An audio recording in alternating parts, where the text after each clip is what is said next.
Kaya huwag kayo maniniwala, bawal akong tignan o ano. Itong batang to gusto mong sumikat Pati ako gagamitin nyo. Paano mong sasabing bawal akong tignan? Ito yung lahat nga na makikita ko, niloloko ko.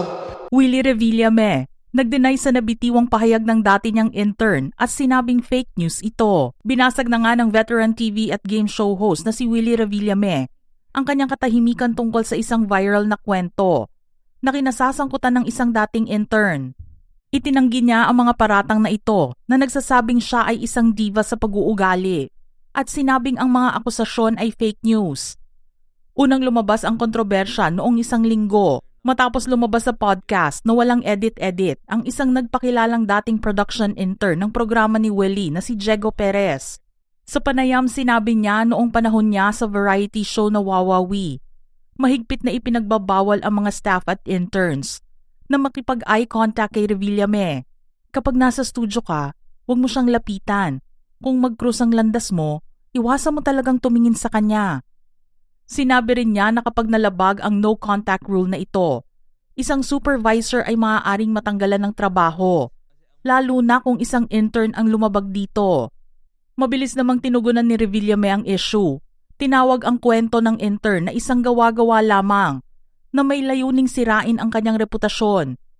Sa pagsasalita niya tungkol sa bagay na ito, ipinahayag ng host ang kanyang pagkadismaya sa nabitiwang salita at inilarawan na isang sinungaling ang taong ito.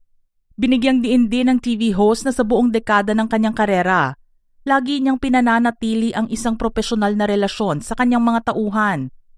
Ibinasura din niya ang ideya na papaalisin niya ang isang supervisor dahil sa isang bagay na kasing simple ng pakikipag-eye contact. Tinawag niya ang akusasyong ito na hindi makatwiran at malisyoso. Ang paglabas ng balitang ito ay tinaasan ng kilay ng mga industry insiders dahil nagkataon naman na inilabas ito sa kalagitnaan ng mga usapin tungkol sa pagbabalik di umano ni Willie sa GMA7. Inanunsyo kasi niya noong April 27 na magtatapos na ang programa niyang Willionario na napanood noong January 25, 2026. Hanggang May 15 na lang daw sila e-ere dahil ang nasabing programa ay magko-concentrate na sa online gaming. Gayunpaman, hindi naman daw dapat malungkot ang mga supporters niya dahil magbabalik ang kanyang pinakamamahal na palabas na Wawawin.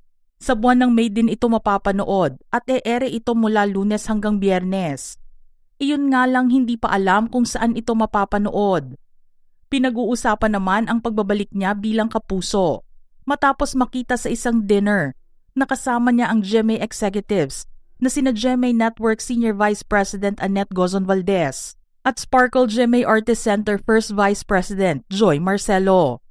Mga ka-showbiz peeps, anong masasabi nyo rito? Don't forget to send your comments below.